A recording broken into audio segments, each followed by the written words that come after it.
Hi, welcome to the Reluctant Sisters podcast. My name is Sarah and I'm coming to you from southeastern Connecticut. You can find me on Ravelry as Sarah JG2 and on Instagram as Sarah Gautreaux. And there's links to my profiles in the Reluctant Sisters podcast group on Ravelry. So please come and join. We have a few cows going on. And it's small, but we have a nice group, I think. And I noticed we had at least one new member to the group, so welcome to you. Let me see, where was I? Oh, so welcome to new viewers and welcome to returning viewers. I appreciate it. Kind of having to force myself to podcast this morning, but I feel like if I don't do it now, I don't know, I'll just keep talking myself out of it. But speaking of the cows in the group, right now we have our usual two. We have the Rhinebeck along going on that started in January and it goes through October 31st because Rhinebeck is in October. You don't have to be going to Rhinebeck. It's any sweater.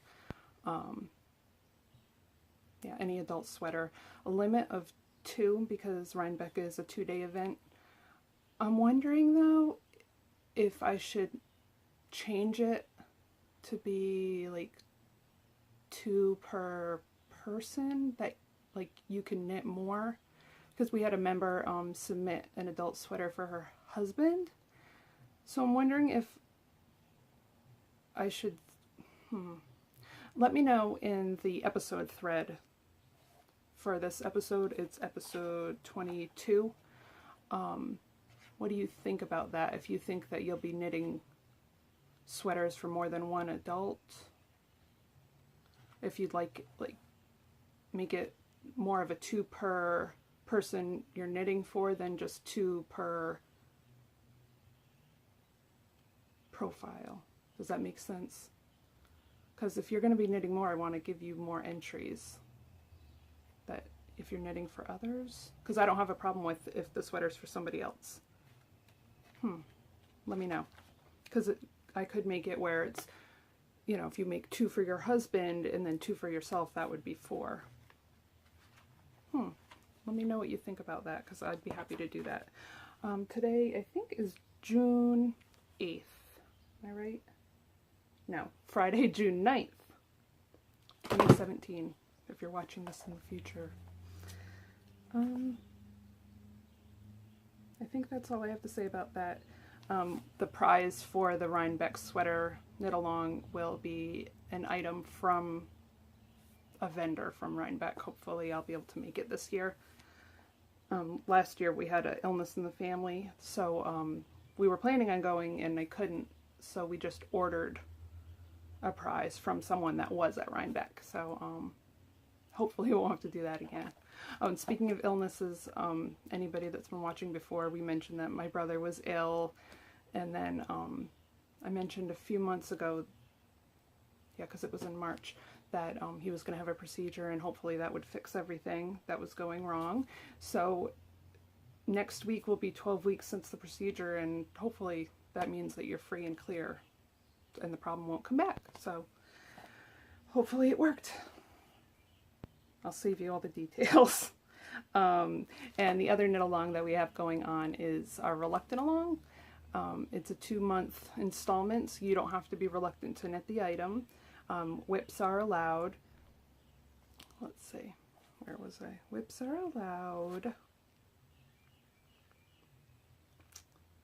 Yeah, you don't have to be reluctant, so it can be anything. And this time, so the May-June installment is if you're knitting for someone else, you can post the picture twice for a double entry. So, and so the prizes for that were donated by Maria Seductive Berry on Ravelry. She donated these 2 skeins of Brooklyn Tweed Shelter in the tallow colorway. Let's see. So it's 2 50-gram skeins, which is 140 yards each, so 280. And she also donated a pattern Let me get them on Ravelry. Let me go into my favorites.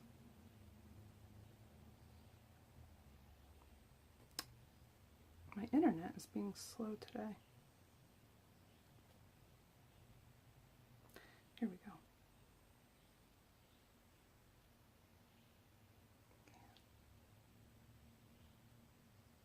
Let's see.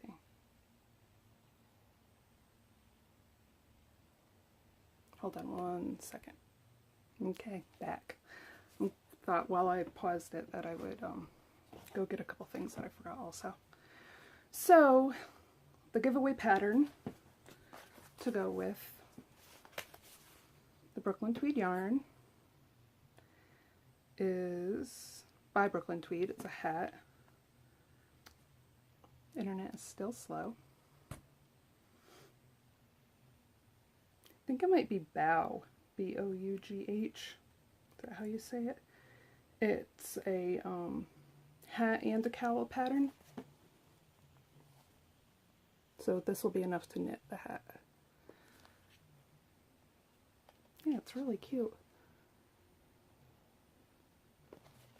So thank you for your donation, Maria. I really appreciate it. And if anybody else would like to donate a prize to any of our cows, let me know. So, on to the next. I think that's it for that. Let me see. So, you haven't even seen this. I got, I don't know, I'm kind of fade crazy. But, I'd started a sweater for my youngest niece, Charlotte, who's just turned 5. And the yarn I was using is kind of itchy, kind of a commercial sock yarn like Regia. You know, it's good for socks, but some people would be sensitive, I think, especially for kids, if you did a garment with a wool that felt like that. So I was thinking, and I'm like, I don't think she's gonna want it, you know, want to wear something like that. So I found, or I brought her up here and to look in my yarn stash, and I found some skeins of extra, like, anyway, it doesn't matter, I'll tell you, I'll show you. So I made her a fade. If you follow me on Instagram, you'll have seen her modeling this, and then I stole it back without her knowing, because it's too warm to wear a sweater like this right now in Connecticut. It's nice and cool, which I love. Even for June, it's like cool. But starting tomorrow, it's going to start heating up, so I think by Monday it's going to be in the 90s. We might have a heat wave, which is 3 days of 90 or more, which I don't like. And I don't have an air conditioner in this room, so that's another reason why I'm like, oh, I better podcast now, because I don't know. We'll have to see if it gets hot, if I have to switch locations. So, yeah, I love it. I wish I could wear this sweater, because this is like totally me. But it's just the flax light sweater. It's a free pattern by Tin Can Knits on Ravelry. They had a flax sweater. They have like a whole symbol collection, I think it's called, for brand new knitters. It's really step by step. So this is a really great first pattern. This is the flax light that they just came out with, I think last year or the year before. They have a regular flax that is worsted weight, but this is the fingering weight version. So this might sound kind of decadent for a 5-year-old, but this first skein, this first color is String Theory Caper Sock, which is an MCN. So it's 80% superwash merino, 10% cashmere, 10% nylon, 4 ounces, 400 yards. So it's nice and plump. I really like that 4 ounces, 400 yards, or 100 grams, 400 yards. It's nice and plump. I bought this almost 1.5 years ago. No, almost 2 years ago, when I went to New York to meet with Mina when she was visiting, when she still lived in Bahrain. And for some reason, I didn't have a plan for this skein. It's one of my favorite colors, or favorite shades of the same color. And I just had to get it. And I'm glad I did, because it worked out that I made a baby sweater with part of this skein, and then here I am using it again. Where did I put that? Oh, I don't think I brought the scraps. I don't know. Anyway, so this is Caper Sock. and the cyan colorway. Thought I had brought, guess I left the bag with the extras downstairs, but so this one, this next color, which I love, that faded in perfectly. You can see spots that look like I did a couple rows with the same color, and that's just because it had the same green in it. This is from Knitter's Nightmare. It's is it her baddie base? Anyway, it's her merino nylon. It's a sport weight yarn, but because this is so plump, it doesn't matter. It doesn't make, there's no like big line where you can tell that they're different. This is the Electric Funeral colorway. I still have some of this left. And then this is leftover Knit Picks Hawthorne fingering, I think, which is also a heavy fingering. Might be slate colorway. This was an extra skein that I had when I made my Breathing Space cardigan by Vera Valimaki. So it worked perfect because there's also gray. You can see there's spots where it just blends right in. It looks like I did a couple rows of the same color. So yeah, she loves it. If you want to see pictures of that, look on my Instagram. I made it like a little longer than her size in the arms. I made it a little longer in the body so that she's pretty lean. You know, she's not chubby. So I thought that if she grew a little taller without growing out, that could get a little more wear out of it. So I think she could cuff the fold the cuff up on the sleeve because they are a little long, but when it's not cuffed, it's not like really baggy. So hopefully she gets some wear out of it. She really loves it. I love it. I'm jealous of it. Don't you love that when you make something for somebody else and you're jealous? You want to keep it? All right. Yeah, so that I cast that on Friday after my last podcast, and I just powered through. I don't know what my obsession was, and I finished it Tuesday. My body felt it though, let me tell you. Just too much, you know how you cram in deadline knitting. Let's see. So I guess I have a few whips. Only one that you've seen before I kind of cast on. I don't know. Just not in the mood with what I was working on. Oh, and then on June 1st, a couple cows started, so I wanted to take part in those. So, but you did see this. You've seen this before. These socks. These are the Grand Central socks, I think. Yeah, let me look. Yeah, Grand Central socks by Mina Phillip of the Knitting Expat Podcast. So this was where I was last time. So I knit a little bit, a few more stripes, maybe an inch and a half. This is Lana Cervinia. I guess it's the Forever base. It's color number 45. It's just a commercial yarn, 75.25. These are for a friend. I got it at Twist yarn store in, did I have that back too? They're in Niantic, Connecticut. And speaking of them, I guess tomorrow is Worldwide Knit in Public Day, and my mother found that a little thing in the paper that they're having a get-together at their yarn studio, or not yarn studio, their yarn shop tomorrow. So I might be going down there with one of my sisters. It says bring a chair, so if you're in the Niantic, Connecticut area, I'm about 20 minutes away, I might be down there. And then, so we'll keep on the Mina Phillip train. This is her next installment of the New York sock collection, her sock club. So this is the June pattern. I don't know if you'll be able to see it very good. Oh, here's one of my.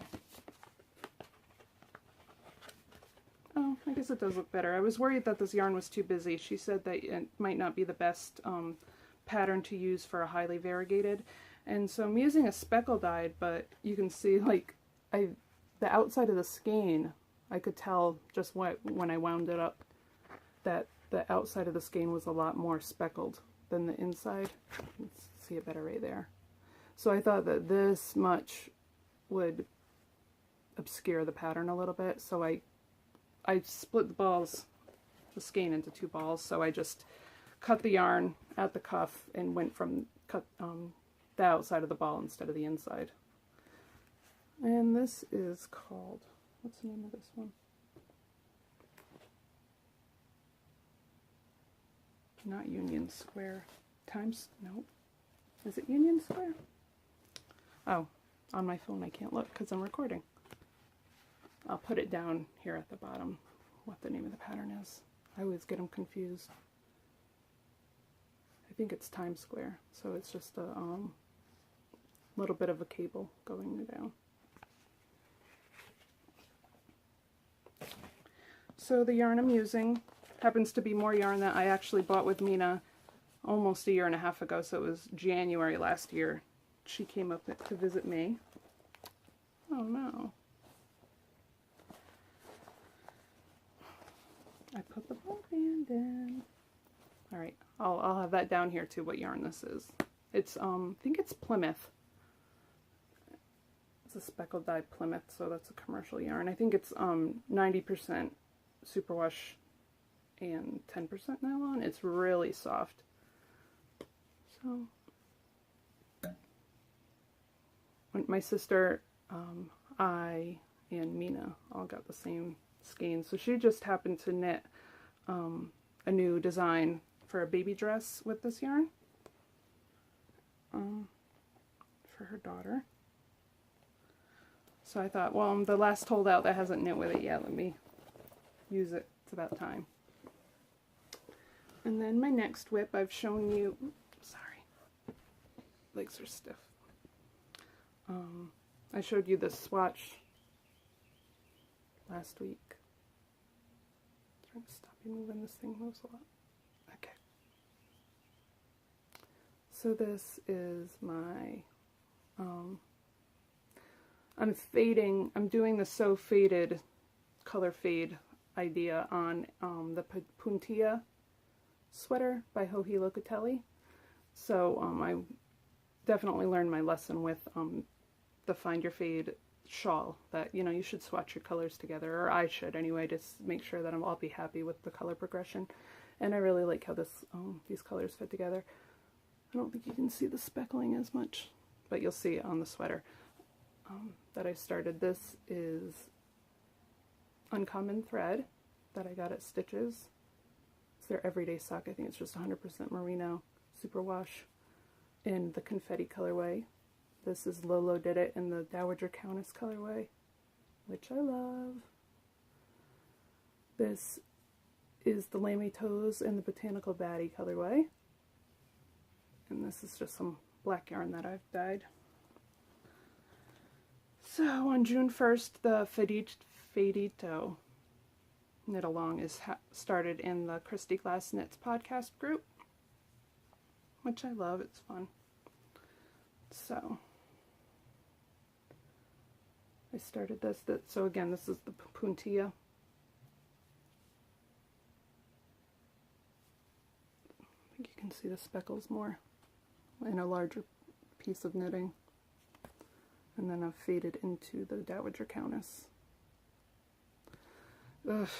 It's a funny construction. You knit a little tiny rectangle of the back left shoulder, and then a little tiny rectangle of the right left shoulder, and then you connect them and you knit down, back and forth, and then you pick up another little rectangle on one shoulder and another little rectangle on the other shoulder. You knit down. It's a paid-for pattern, but that's definitely not going to get you to be able to knit the sweater, that little bit of information. And then you join it in the round. It was, no, I don't know, I don't mind purling, but it wasn't my favorite construction for the top of the sweater, but I don't know, I think it was just the mood. And so when you pick up, she has you pick up on the wrong side so that you have this little ridge detail. And then I did my math wrong. I don't know what I was thinking. Maybe I was thinking of how much I needed to knit on this sweater before I faded. I don't know. I didn't fade the first time I did this until after the separation for the sleeves with the gray. I had all of this gray, and I'm like, that looks like a lot, but it's what I measured, and I don't understand. And then it says, you know, you knit so far down, and I'm like, there's no way that that would evenly divide into 3 and be the same number. And anyway, so I redid the math, which is not hard, but numbers are not my specialty. Then I realized that it wasn't supposed to be 7 3/4 or 7.5 inches. It was supposed to be like 4 3/4 inches before I start fading. So what I did is, I could have left it, because I could have just had the top of the sweater be gray and then fade at the bottom. It would have worked, but I would not have been happy with it. So I had to rip out like 3 inches and then fade on both sides. But then it wasn't bad, because including the fade, I only had to knit like 20 rows on each side, so it wasn't that bad. And I knew I would be glad that I did it.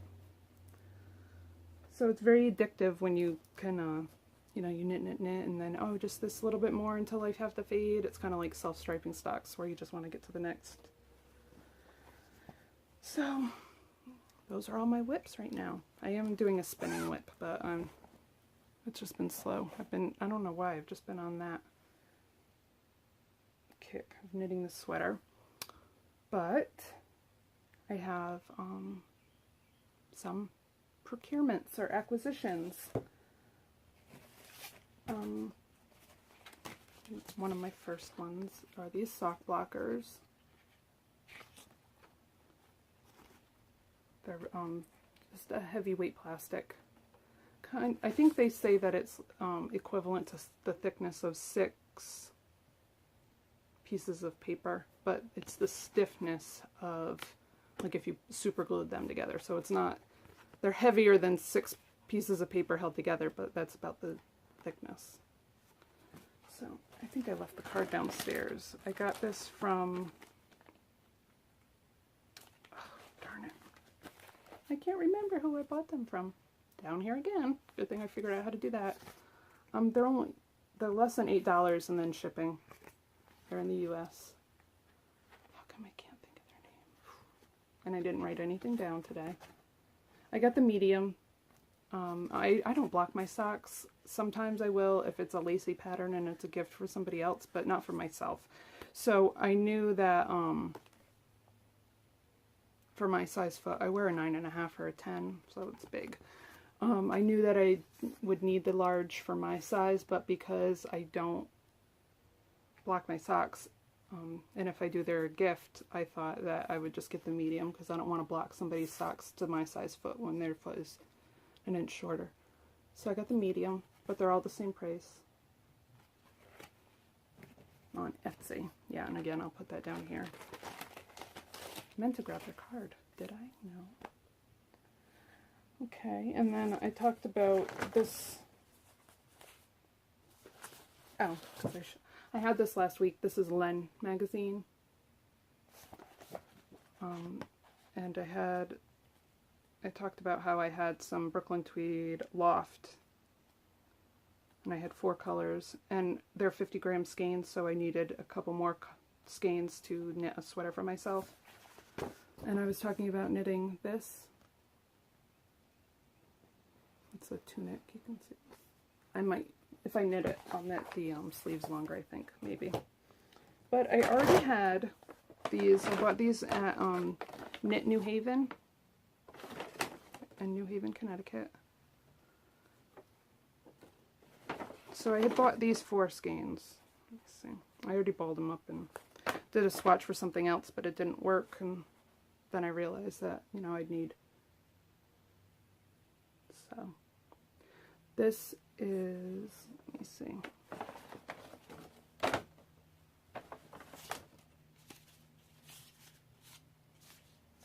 Snowbound. Well, let me just show you the other ones I got. So I went and got the lightest one for the lightest end and one for the darkest end. So I had Snowbound and I got Fossil. So you can, this is like undyed, and this is a little, well, this is probably undyed too, but it's got some gray in it. And then this one is Postcard, I think, yeah. I don't know if the color is, and this is Blanket Fort, a little more purple. This is Thistle. And then this is Plume. So I might get the next. Thinking of like doing the fade where you do several stripes to fade in the color to the next. Can you fade too much? I don't know. I hope not.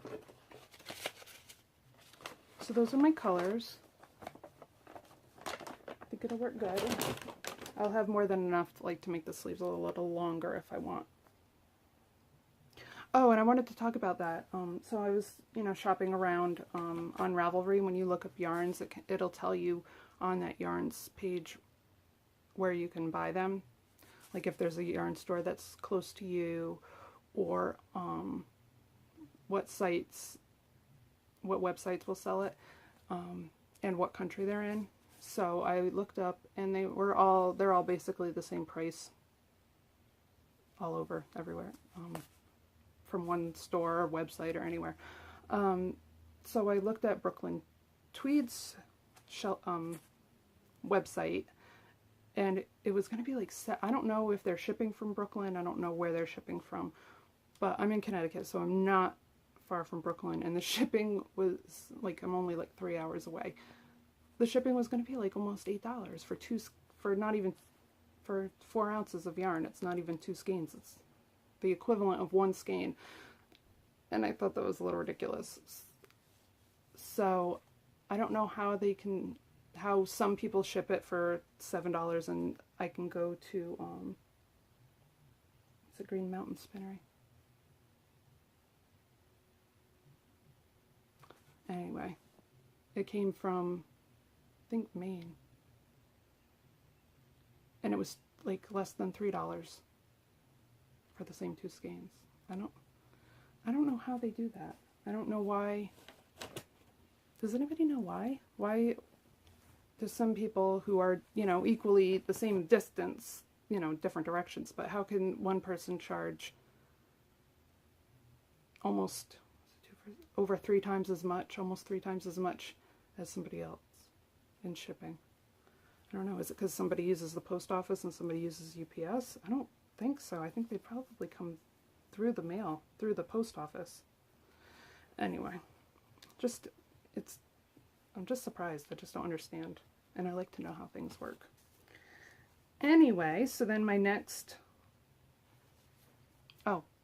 before I show you too much, this is the May color for the Highland Handmaids Fiber Club. She has fiber or yarn.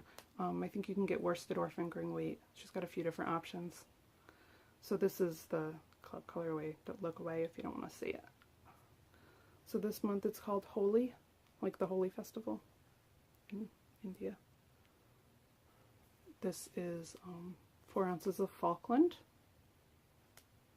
This happens to be a color that I submitted. I wish I could find the other skein of yarn that I had a different dye for me from this picture. And it's funny how one dyer will use more teal, and then another dyer will pick up more on the blue.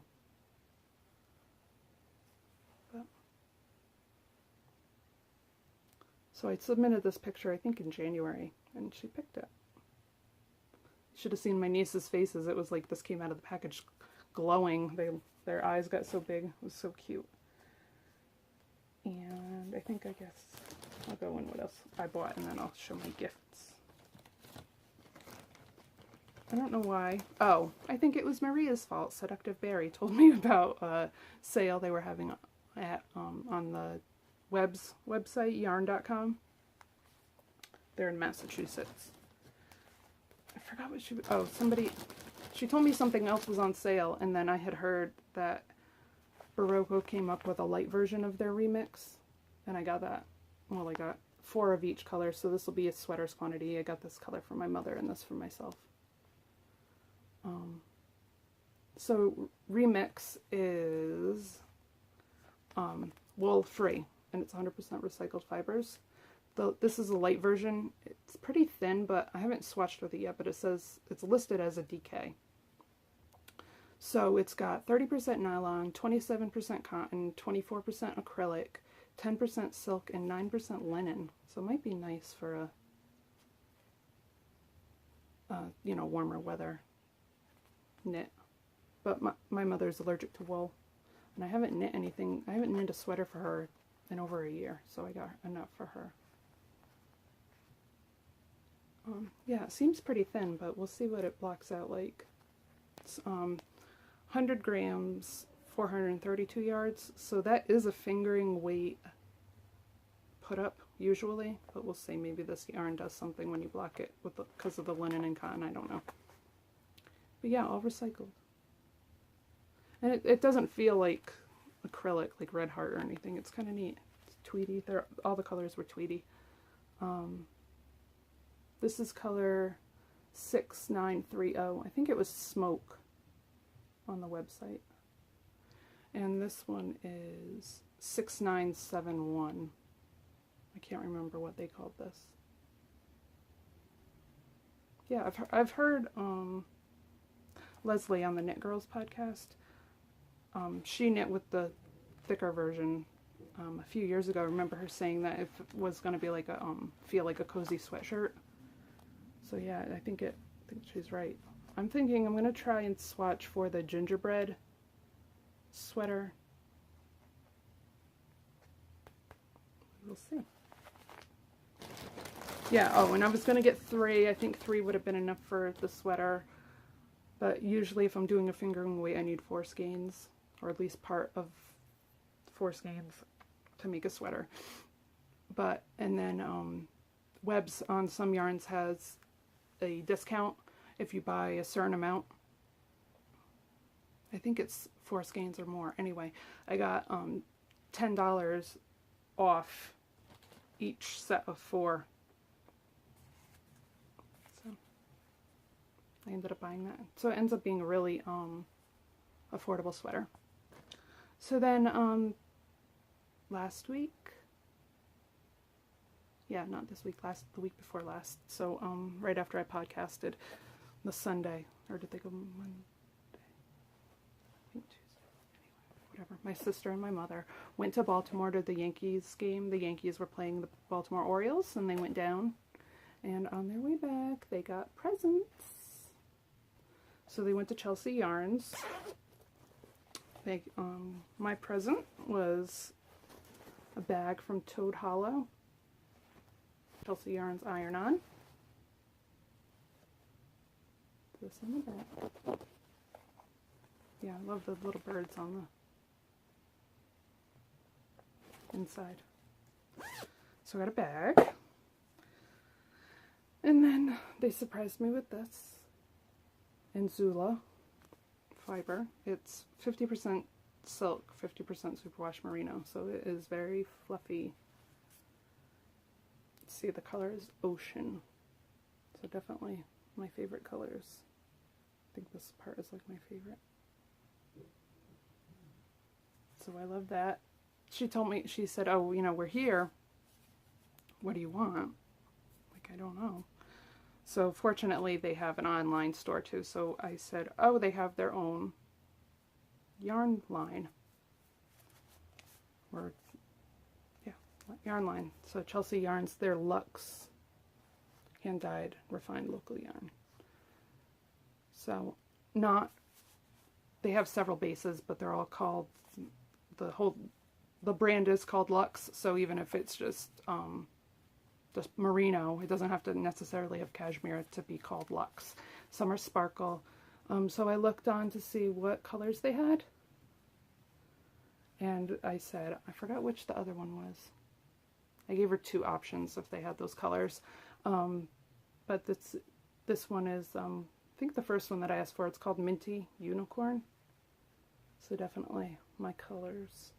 And this is the MCN base. So 80% merino, 10% cashmere, 10% nylon. I don't know what I'm going to do with it. Everything I see is like, oh, that could go with this to be a fade. Again, can we fade too many things? I don't know. Speaking of which, I have enough of this yarn left that I could make myself some faded socks. I swear. In 2 years, we're going to be like, everything, enough with the fade. But right now, we can't get enough, can we? So that is, I think that's everything I got. I need to stop ordering. I'm trying to save up for Rhinebeck. It's hard. So this is the next installment of the Making magazine. I subscribed. So this is number 3. It's the Dots edition. I love it. I've shown this magazine before because, like I keep saying, I get it. I bring it to Staples, just an office supply store, and I have them cut the binding off and then put it on a spiral binding so that I can lay it flat when I use it. Just makes it a lot easier. Anyway, they talk mostly about, well, everything is dot related, but they talk a lot about indigo. Indigo dyeing.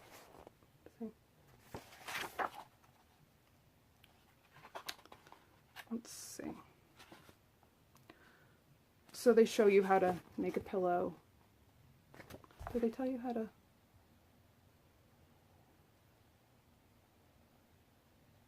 Cut your linen, dots pattern created. Oh, yeah, so there's a page, I think it says 151, they show you how to tie it to dye it with dots if you want. So it's got a lot more than knitting.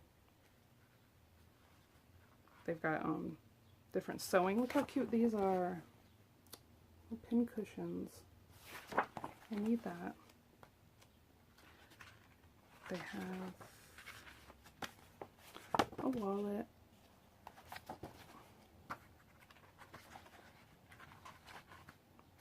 They call this a dish. It's kind of like a shallow bowl. I think if I made that, I think I'd want it a little deeper.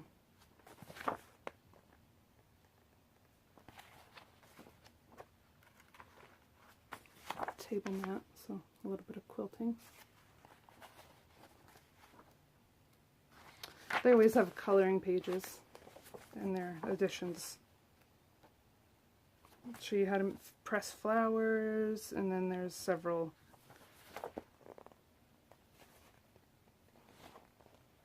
knitting patterns too. Canvas cardigan by Carrie Bostic Hogue.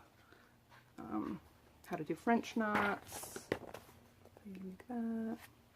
That cardigan pattern, they also have a child's version. They've got a pattern or directions on how to make a really basic, simple skirt. They tell you how to do that for kids or adults. Buttons. Knitted Giraffe by Susan B. Anderson. I think that is really adorable. Got shawls and scarves, and I really like this one, Hope cardigan. I like the sleeve detail on that. Oh, I wonder if you could use a remix I just bought.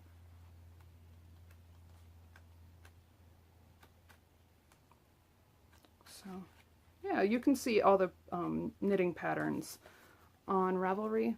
If you look up Making Magazine, they'll show you all the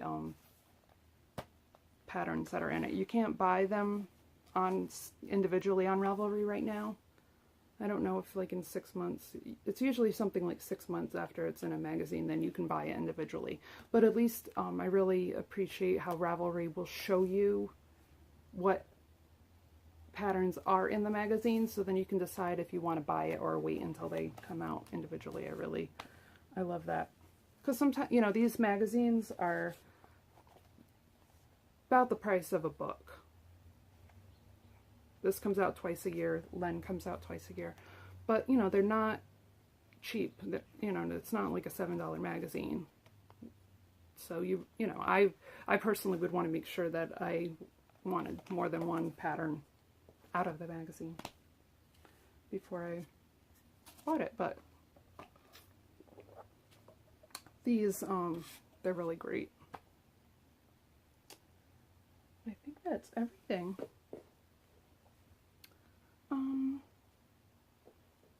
So if you're going to, if you're in the Niantic, Connecticut area, hopefully I'll see you tomorrow. Hopefully I'll be able to make it down there to Twist Yarn shop. I think it's 11 to 4. I'll be there earlier. I guess that's it. Try not to melt in the summer heat if you're in the Northern Hemisphere. And thanks for watching. I'll see you next time. Bye.